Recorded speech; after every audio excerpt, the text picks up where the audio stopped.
That's kind of like standing in front of a brick wall, isn't it? I mean, where do you go from there if in fact they are able to cut off your complete social and economic interaction in the world, and they do that through money?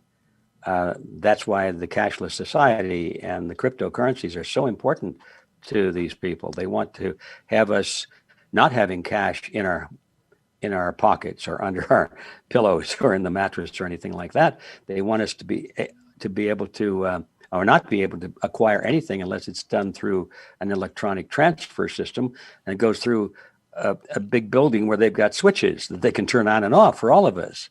So that's the ultimate control. How you survive without having access to any kinds of commercial or social interaction that costs money is the question. Some people say, well, they're going to have to build local communities and that kind of thing. It might be possible, but I have a feeling that eventually these people are not going to allow that to happen either. They don't want any kind of private property to exist, and you couldn't have a community without private property, at least belonging to the community, but not to the government. So I think that realistically, and I hate to say this, but I think realistically, the only hope we really have to prevent this kind of absolute slavery is to stop it from happening. We've got to prevent this from coming to be. We can't just wait and see how we're going to deal with it. We've got to stop it. And that's where we have to face our fears again and decide, okay, are we going to just sit here and wait and see what happens? Or are we going to be proactive and figure out that we have to take the counterattack and try and dismantle this thing? Does that involve illegal means?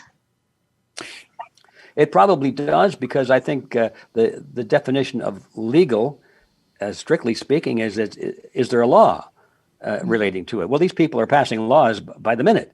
They'll pass any law they wish. So practically everything we want to do will be declared to be illegal. So I guess the answer is yes. Mm-hmm. Any of the new guests want to chime in? I know we got... I want to ask a question. Yeah, Attorney, I just wanted to say something. Can you guys hear me? Loud and clear. Can you hear me? Yes. Go for it. Go for it. There you go. Thank you. Edward, I'm of the opinion that a lot of this is like shipped around 1,000 guys paid for by they, them, those to give the impression that these things are happening. Even if you live in Portland or Seattle or something, you're going, yeah, that's a couple of blocks over there. It's all focused media manufactured here of, oh my God, an economy. Then they want to amp it up a little bit and they'll go into the subs and drink somebody's beer and do it. I mean, it seems such a night comes and goes, and there will be, televised consternation. I guarantee it. They'll make it happen if they have to. But, on the whole, in the general, are Americans really in jeopardy? I mean, certainly in the rural areas, we've been traveling a lot around rural America, and they're not masked up. I mean, they just don't care. It seems like it's a manufactured fear that's being done, and I think Americans are less and less going to buy it, but that doesn't mean they don't have to contend with whatever their propaganda they're putting on the television.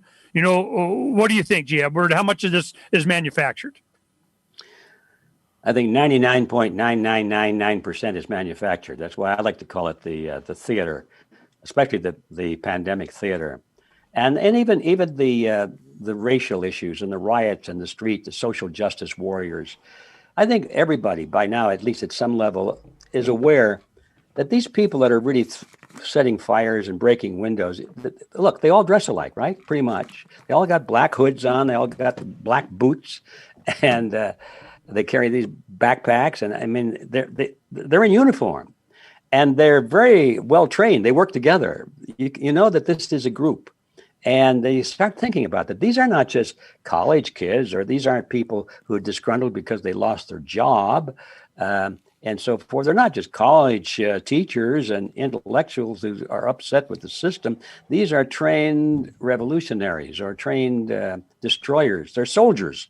Let's call them what they are. They're soldiers, or they're mercenaries, and they're bust around. I'm sorry to interrupt you, but what you're saying is very bizarre, because if you put the map of the opportunity zones that Trump put in with Ben Carson and a bunch of people, they're burning down the opportunity zones. Why are all the riots in the opportunity zones? And then as soon as they burn them down and everything, then the banks are buying up the opportunity zones and getting no tax, nothing. And I mean, there's something really crazy about where they are choosing to riot. Can I jump in on that?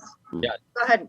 Okay, so over at the Solari report, Catherine Austin Fitz did a brief little glimpse at what you're talking about, the areas where they're jumping on to riot. And it was something like 34 out of the 36 different areas that were most hard hit had local branches of the Fed in it. So those kind of overlaps are very much a part of what's going on. Well, it's an issue of are they destroying property so that some group can pick it up at pennies on the dollar, which was a highly suspected issue there in Katrina. Anyway, that's another issue. But the primary issue is it real or is it theatrical? And I think it's theatrical. And I would imagine that all of the players all together, that these people who are causing all these riots and the destruction and throwing of the rocks, the shooting, the burning, all of these things, put them all together, I would guess that there's probably not more than a couple of thousand of them in the whole United States. Maybe at the maximum, I don't know, 5,000, let's say, which is a very small number, especially when you got the kind of money that George Soros has to fund local organizations. They give these people paychecks, they give them cars, they buy them their food, they travel them around, they make them feel like they're big shots, and they're just told what to do. So does that represent America? And of course, no, it doesn't. But the Americans now, especially when they're locked in, they don't see the world except through their television sets and their computer screens. To them, that's the total window. And it reminds me of, if you're living in a town and you're hearing the radio that the weather report is that it's raining like crazy outside, and you look out the window and the sun is shining. And you say, well, gee, I guess it really is raining after all. Even though you can see the sun is shining, because you heard on television. This is how it's working, folks. That people hear and they see these images of the burning fires and the shouting and the screaming, and that's all they see. And they see these pictures of people in hospital wards with masks on, and that's all they see. They don't realize that that window is only about 14 inches wide. It doesn't cover the whole United States at all. The only analogy I can think of is when you go to the airport and you go through all of these screening services, through the x-ray machines and the lineup and expose your baggage and everything. Do you think there are any terrorists out there? How many terrorists have been really caught through all of this? Billions of dollars and hundreds of millions of man hours. And why is it there? Because they want to impress in the brain the concept that terrorism is everywhere. Otherwise, they wouldn't be doing this. Terrorism is not everywhere. COVID is not everywhere. All of these things that we're told to fear are not everywhere, but we think it is because we see it through the little window called the television or the computer screen. So that's my answer to your question. Yeah, I wanted Mr. to add, Griffin, you've been following. You've been following censorship over the years for many years now. I wanted to ask you a little bit about these big tech oligarchs, and then go to Zach Voorhees, who obviously is suing YouTube right now, or in a part of this lawsuit that I think is very important. We have been witnessing Orwellian doublespeak on full scale lately. I mean, for example, the Hunter Biden story comes out, and while it's not like the biggest story in the world to me, it makes me more interested in it when I see every single mainstream media saying it's debunked when it literally isn't, and there's all the evidence on full scale. You have Antifa, which they're a bunch of fascists, and they're calling everyone else fascist. You have this doublespeak scenario, and now at the same time as this, you have these big tech oligarchs that are taking down basically any opposition to the mainstream viewpoint. Like there's a monopoly on information over at Google, and they've effectively been able to shut down most of our voices. I was deleted off of YouTube on October 15th with 155,000 subscribers, no strikes, nothing. And they're just basically saying, you don't get to speak anymore. You're not allowed to talk anymore. And they're manufacturing this whole thing. I wanted to hear your thoughts on the censorship that we're witnessing today. And then I'd also like to hear Mr. Voorhees talk on this, because obviously being a whistleblower in this scenario, I think it's really important to talk about this. Well, my comment on censorship, I think, is pretty mundane. I think everybody has the same idea. It's a horrible thing. Even those who are, the classic liberals on the left, not the revolutionary crazies, but the people who think that, well, we really should take care of the poor, and we're going to use government resources to do that. That kind of a leftist or liberal, even they think this is a horrible thing because they understand the importance of freedom of speech. So everybody understands that that's a bad thing, except the crazies. And I think that it's partly one of the things that is being used to whip us up and to say, well, we've got to do something drastic without asking too many questions as to what it is we're going to do. But that's another issue. So I don't. What's my reaction to it? All right, my reaction is it's a good thing because it forces us to deal with it now rather than later until it's total. Right now, it's not total. We're finding out that there are options. There are places to go. And even the mainstream, even my neighbors understand that there's censorship going on. I mean, everybody knows that things are being censored now. And if we were ever going to build a free platform or a free avenue of expression outside of these big tech oligarchs, this would be the time to do it. Maybe next year will be too late. So I think it's a good thing that we're being forced to face reality now while we still have some options rather than live in that dream world and continue to depend upon our enemies to carry our story for us. So I'm glad it's happening. Yeah, Zach, if you want to fill us in on what Tim was talking about or whoever brought it up, sorry if I messed up. I think it was Josh. But yeah, if you want to fill us in on that lawsuit. And then afterwards, if some of the new guests, Dan, Brian, who else, Richard, whoever else that hasn't been on before, Jen, sorry, there's a lot of people on here. I'm having a hard time keeping up with everybody. Tease, whoever else wants to, Mr. Edwards, I know we want to talk, we want to get the float. We're definitely gonna have to, because this is kind of related to what we're kind of expanding on. So please, people, after Zach talks, feel free to, don't be gun shy, jump in, because if not, then the rest of us East Coast talkative people are going to jump in.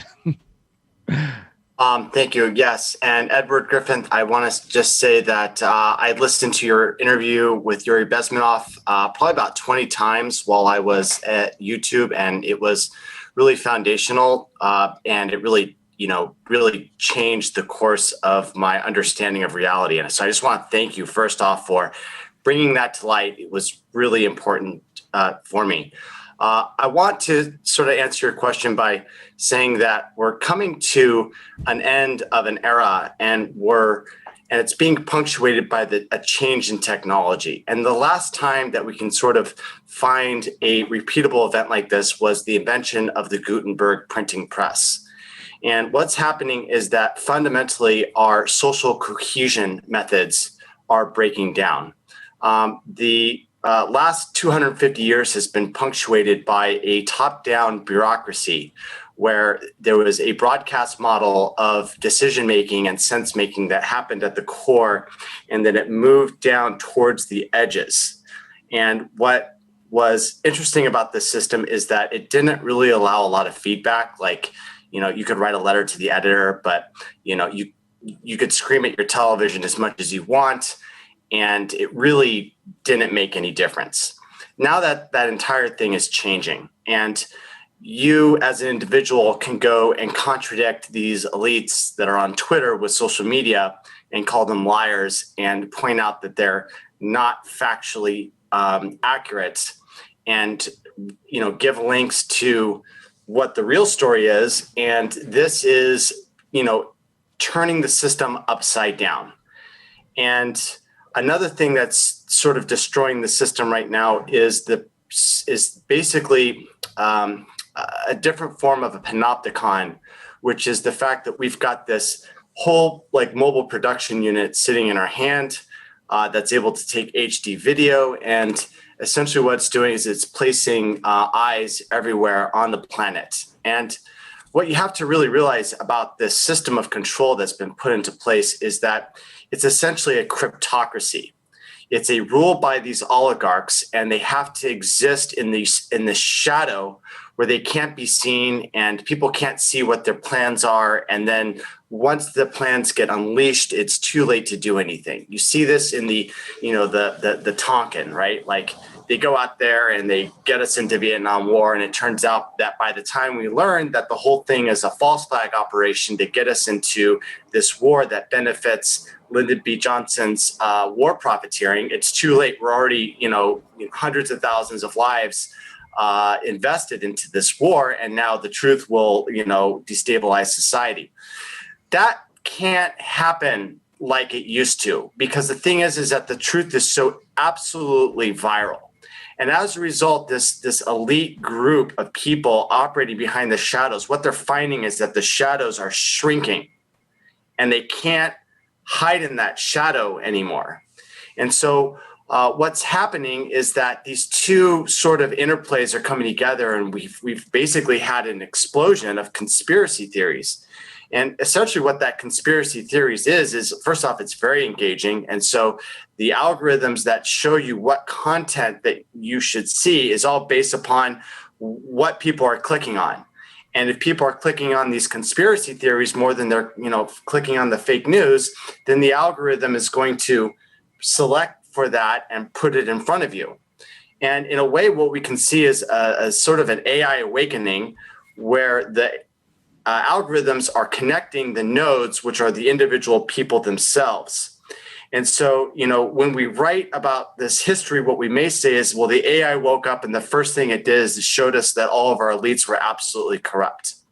And I've struggled with sort of Edward Griffin's theory that the whole thing is contrived and both sides are controlled. And my devil's advocate, my counterbalance to that is the fact that what's happening is that their control mechanisms are being exposed. If this entire thing was completely planned, would we be discovering this, Jeffrey Epstein blackmail operation that has been in control of our society for the last 5 decades? And my personal opinion, and I may be wrong, is that no, we wouldn't be discovering this contrived stuff. That really what's happening is that we're seeing a collapse of the system. And as this breakup of the United States, and I don't mean like within the United States yet, I mean the military control over the entire world is breaking apart as we retreat from it, and we go from a unilateral world controlled by the petrodollar to a multipolar world, controlled by regional currencies. We've been seeing that for like decades. And as all this stuff happens and all this stuff starts flying apart and technology starts eating all the different sectors of the economy, what's happening is that censorship is basically the fallback that the elites are trying to do to maintain control of the system, because the system is becoming rapidly destabilized. And whether that has been planned or not, I'm not really sure. I'm still trying to look for answers, and I'm not an oracle by any means. But when you want to know why censorship is in place right now, it's literally because we're seeing the disintegration of our entire political structure due to the algorithms going crazy and sending us all the conspiracy stuff, and realizing that, oh my God, the news is fake, and so is history. And once we start realizing that the history's fake and the news is fake, then there really isn't anything, like, it's the most destructive thing you can have to an individual, where they realize that everything that they've based their cultural toolkit on to interact with society is essentially just a social construct by the ruling elites. And I can only imagine what's going to happen in the next 4 years as we come to the realization that we were being manipulated, and we reassert control in the new system, the new phase that we're going into. So that's why I think that we have censorship. I think in some ways the censorship may add stability in the near future. We can't be allowed to know everything that's happening with this planet too quickly, or we may devolve into some sort of religious warfare.